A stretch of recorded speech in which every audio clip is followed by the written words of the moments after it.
আসসালামু আলাইকুম। বাংলাদেশের বহুল প্রত্যাশিত বা বহুল আলোচিত একটি বিষয় হচ্ছে আসন্ন জাতীয় সংসদ নির্বাচন। এবং আসন্ন এই জাতীয় সংসদ নির্বাচনকে কেন্দ্র করে যেমন বাংলাদেশের অভ্যন্তরে এক ধরনের উত্তেজনা বিরাজ করছে, সেটা হোক রাজনৈতিক বিশ্লেষকদের মধ্যে কিংবা বাংলাদেশের গণমাধ্যম সমূহের মধ্যে, ঠিক একইভাবে আন্তর্জাতিক মহলে যারা রাজনীতি নিয়ে বিভিন্ন ধরনের আলোচনা সমালোচনা করেন এবং আন্তর্জাতিক যে সকল গণমাধ্যম সমূহ রয়েছে সেই গণমাধ্যম সমূহে কিন্তু বাংলাদেশে আসন্ন জাতীয় সংসদ নির্বাচনকে কেন্দ্র করে বিভিন্ন ধরনের প্রচার প্রচারণা ইতিমধ্যে শুরু হয়েছে। এটি শুরু হয় অন্তর্বর্তীকালীন সরকারের প্রধান উপদেষ্টা যখন বাংলাদেশে জাতীয় সংসদ নির্বাচনের রোডম্যাপ ঘোষণা করেন তখন থেকে। তবে সম্প্রতি ডক্টর মোহাম্মদ ইউনূস লন্ডন সফরে গিয়েছেন এবং লন্ডন সফরে প্রাপ্তি অপ্রাপ্তির যে হিসাব রয়েছে সেই হিসাবের বাইরে যখন জাতীয়তাবাদী দল বিএনপির ভারপ্রাপ্ত চেয়ারম্যান যিনি রয়েছেন জনাব তারেক রহমান ওনার সাথে বৈঠক করেন এবং ফেব্রুয়ারিতে নির্বাচন প্রসঙ্গে একটি কথা উল্লেখ করেন তিনি। এর পাশাপাশি আমরা দেখেছি যে এই বৈঠক শেষে অন্তর্বর্তীকালীন সরকারের প্রধান উপদেষ্টার পক্ষ থেকে এবং জাতীয়তাবাদী দল বিএনপির পক্ষ থেকে যৌথভাবে কিন্তু প্রেস কনফারেন্স করা হয়। উক্ত প্রেস কনফারেন্সে যে বিষয়টি উল্লেখ করা হয়েছিল সেটি হচ্ছে, যদি সবকিছু ঠিকঠাক থাকে, এখানে সংস্কার এবং বিচারের কথা বলা হয়েছে, যদি সবকিছু ঠিকঠাক থাকে তাহলে ফেব্রুয়ারিতে নির্বাচন অনুষ্ঠিত হবে। যদিও অন্তর্বর্তীকালীন সরকারের প্রধান উপদেষ্টা এবং অন্যান্য যারা রয়েছেন দায়িত্বরত তারা এই বিষয়টি এখন পর্যন্ত নিশ্চিত করেননি, কিন্তু বিএনপির যারা রয়েছেন তারা প্রচার প্রচারণা করছেন যে ফেব্রুয়ারির মধ্যে নির্বাচন অনুষ্ঠিত হবে। যাই হোক, এই যে একটি বিষয় দেখা দিয়েছে গণমাধ্যমের মধ্যে, সেই বিষয়টি প্রকাশিত হওয়ার পর থেকে কিন্তু আরো বেশি আন্তর্জাতিক গণমাধ্যমে প্রচার প্রচারণা শুরু হয়েছে।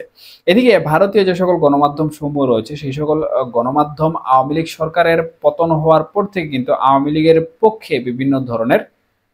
নিউজ প্রচার করে আসছিল। এর মধ্যে অনেক নিউজ রয়েছে যেগুলো সাধারণত বাংলাদেশের ভাবমূর্তি নষ্ট করে বলে অন্তর্বর্তীকালীন সরকারের দাবি, বা এগুলো গুজব কিংবা ভুয়া প্রচার প্রচারণা বলেও কিন্তু অন্তর্বর্তীকালীন সরকার বিভিন্নভাবে দাবি করেছে। তবে ভারত সরকার কিংবা ভারতীয় যে সকল মিডিয়া সমূহ রয়েছে তারা বলছে যে আমরা সত্যের পক্ষে, অর্থাৎ যে সকল বিষয়বস্তু বাংলাদেশের গণমাধ্যম সমূহ প্রচার করছে না সেই সকল বিষয়বস্তু আমরা প্রচার করছি। এর মধ্যে আওয়ামী লীগের পক্ষে ভারতীয় গণমাধ্যম সমূহের এই প্রচারণা কিন্তু সব থেকে বেশি লক্ষ্য করা গিয়েছে।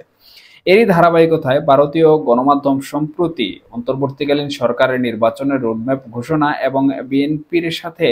মিটিং এর যে বিষয়বস্তু সেগুলোর পরপর একটি নিউজ কভার করেছে ভারতের আনন্দবাজার পত্রিকা এবং এনডিটিভি লাইভ তাদের অনলাইন প্ল্যাটফর্মে বা তাদের অনলাইন যে পোর্টাল রয়েছে সেই পোর্টালে। সেখানে তারা দাবি করেছে যে শেখ হাসিনা নির্বাচনের পূর্বে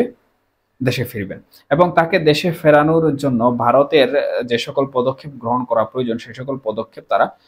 গ্রহণ করবে। এখন সেটি কিভাবে হবে বা কোন বিষয়ে হবে এটি নিয়ে তারা বিস্তারিত কোনো কথা বলেনি, তবে তারা উল্লেখ করেছে যে তারা এই তথ্য উপাত্ত সংগ্রহ করেছে ভারতীয় বিশ্লেষকদের বরাত দিয়ে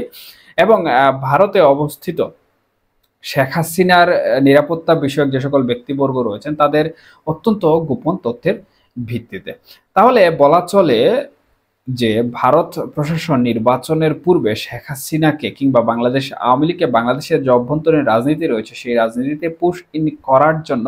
তৎপর হয়ে রয়েছে এবং তারা চাইবে যেন আগামী নির্বাচনে শেখ হাসিনা বাংলাদেশের থেকে নির্বাচনে অংশগ্রহণ করেন। এর জন্য ভারতের যে সকল কূটনৈতিক পদক্ষেপ নেওয়া প্রয়োজন সেই সকল পদক্ষেপ গ্রহণ করবে বলেও কিন্তু এই সকল গণমাধ্যম সমূহ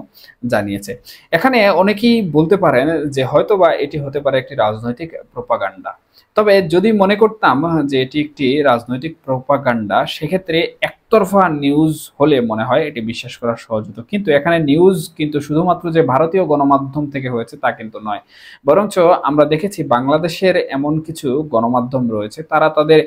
ইউটিউব প্ল্যাটফর্মে এমন বর্ণনামূলক কিছু ভিডিও প্রকাশ করেছে যেগুলোতে স্পষ্টভাবে তারা বলছে যে নির্বাচনের পূর্বে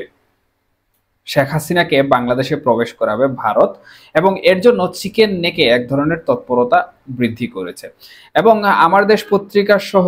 এনটিভির যে অফিসিয়াল ইউটিউব চ্যানেলগুলো রয়েছে সেই সকল ইউটিউব চ্যানেলেও কিন্তু এই প্রতিবেদনটি প্রকাশিত হয়েছে। সুতরাং এখানে ভারতের পত্রপত্রিকার যে বিষয়বস্তু সেটি কিন্তু বাংলাদেশের পত্রপত্রিকার বিষয়বস্তুর সাথে অনেকাংশে মিলে যাচ্ছে, যার ফলে এখানে ধারণা করে নেওয়া যেতে পারে যে ভারতের যে সকল তথ্য উপাত্ত রয়েছে সেই সকল তথ্য উপাত্ত নিছক কোনো গুজব নয়। এ ধরনের কোনো প্ল্যান পরিকল্পনা হয়তো বা ভারত করছে এবং শেখ হাসিনাকে নির্বাচনের পূর্বে দেশে ফেরত পাঠানোরও প্রক্রিয়া তারা শুরু করে দিয়েছে। এদিকে অন্তর্বর্তীকালীন সরকারের নিরপেক্ষতা বিষয়েও কিন্তু এক ধরনের প্রশ্ন ওঠা শুরু করেছে। ইতিমধ্যে আমরা দেখেছি জামাতের আমিরের ডক্টর শফিকুর রহমান যিনি রয়েছেন উনি সহ জামাতের একটি প্রেস কনফারেন্স হয়েছে এবং সেই প্রেস কনফারেন্সে কিন্তু তারা স্পষ্টভাবে বলেছে যে অন্তর্বর্তীকালীন সরকারের প্রধান উপদেষ্টার যে নিরপেক্ষতা বিষয়টি রয়েছে সেই নিরপেক্ষতা বিষয়টি এখানে প্রশ্নবিদ্ধ হয়েছে এবং এই প্রসঙ্গে তারা টেনে এনেছে যে অন্তর্বর্তীকালীন সরকারের প্রধান উপদেষ্টা লন্ডন সফর করেছেন এবং লন্ডন সফরে গিয়ে উনি বিএনপির যে ভারপ্রাপ্ত চেয়ারপারসন তারেক রহমান ওনার সাথে বৈঠক করেছেন। এর সাথে তারা উল্লেখ করেছে যে যৌথ প্রেস কনফারেন্স যে বিষয়টি হয়েছে এটি তারা মনে করছে যে অন্তর্বর্তীকালীন সরকারের নিরপেক্ষতার যে বিষয়টি রয়েছে সেই বিষয়ে একটি প্রশ্ন। অর্থাৎ জামাতে ইসলাম এখানে দাবি করছে যে অন্তর্বর্তীকালীন সরকারের প্রধান উপদেষ্টা মূলত বিএনপির সাথে এক ধরনের রাজনীতি করছেন বা এক ধরনের রাজনীতি করতে শুরু করেছেন যেটি আসলে উনার বর্তমান যে অবস্থান রয়েছে সেই অবস্থানের সাথে যায় না। এখানে আলটিমেটলি তারা বোঝাতে চাচ্ছে যে অন্তর্বর্তীকালীন সরকারের প্রধান উপদেষ্টা বিএনপির সাথে এ ধরনের বৈঠক সরাসরি করে উনার যে অবস্থান রয়েছে সেই অবস্থানটিকে নিরপেক্ষ রাখতে ব্যর্থ হয়েছেন এবং জামাতে ইসলাম যে দাবিটি করেছে সেটি হচ্ছে অন্তর্বর্তীকালীন সরকার যেন এই ধরনের কোনো কর্মকাণ্ড বা কর্মসূচি পরবর্তীতে না করে, তারা যেন তাদের যে নিরপেক্ষতা রয়েছে সেই নিরপেক্ষতার বিষয়টি সুষ্ঠুভাবে পালন করে। এখন এই প্রসঙ্গে অন্তর্বর্তীকালীন সরকারের কোনো বক্তব্য কিন্তু আসেনি, যদিও এখন পর্যন্ত অন্তর্বর্তীকালীন সরকার নিরপেক্ষ নয় কিংবা নিরপেক্ষতা হারিয়েছে এই বিষয়ে আন্তর্জাতিক গণমাধ্যমে বেশ কিছু নিউজ প্রচার করেছে এবং 5ই আগস্টের পর থেকে যে সকল কর্মকাণ্ড ঘটেছে অন্তর্বর্তীকালীন সরকার যেগুলো সামাল দিতে পারেনি এই সকল বিষয়বস্তু নিয়েও কিন্তু অন্তর্বর্তীকালীন সরকারের যে নিরপেক্ষতা বিষয় রয়েছে সেই সকল নিরপেক্ষতা বিষয় নিয়ে প্রশ্ন উঠেছে। এবার বিএনপির চেয়ারপারসনের সাথে ভারপ্রাপ্ত চেয়ারপারসনের সাথে বৈঠক করার পর বাংলাদেশের আরেকটি রাজনৈতিক দল যখন অন্তর্বর্তীকালীন সরকারের নিরপেক্ষতা নিয়ে প্রশ্ন উঠিয়েছে তখন এই বিষয়টি কিন্তু আন্তর্জাতিক গণমাধ্যম এবং আন্তর্জাতিক যে রাজনীতি রয়েছে সেই রাজনীতির মধ্যে এক ধরনের সাড়া ফেলে দেবে বলে অনেকেই মনে করছেন। এক্ষেত্রে বিশ্লেষকরা মনে করছেন যে অন্তর্বর্তীকালীন সরকার যদি তাদের নিরপেক্ষতা হারাতে শুরু করে তাহলে তাদের এই নিরপেক্ষতাকে পুঁজি করে হয়তোবা বাংলাদেশে এমন কিছু একটা পরিবর্তন হবে যেই পরিবর্তনের কারণে আওয়ামী লীগের রাজনীতিতে ফেরাও সহজ হয়ে যাবে, আবার অন্তর্বর্তীকালীন সরকার ক্ষমতা থেকে সরে গিয়ে একটি তত্ত্বাবধায়ক সরকার গঠন করে হয়তোবা একটি নির্বাচন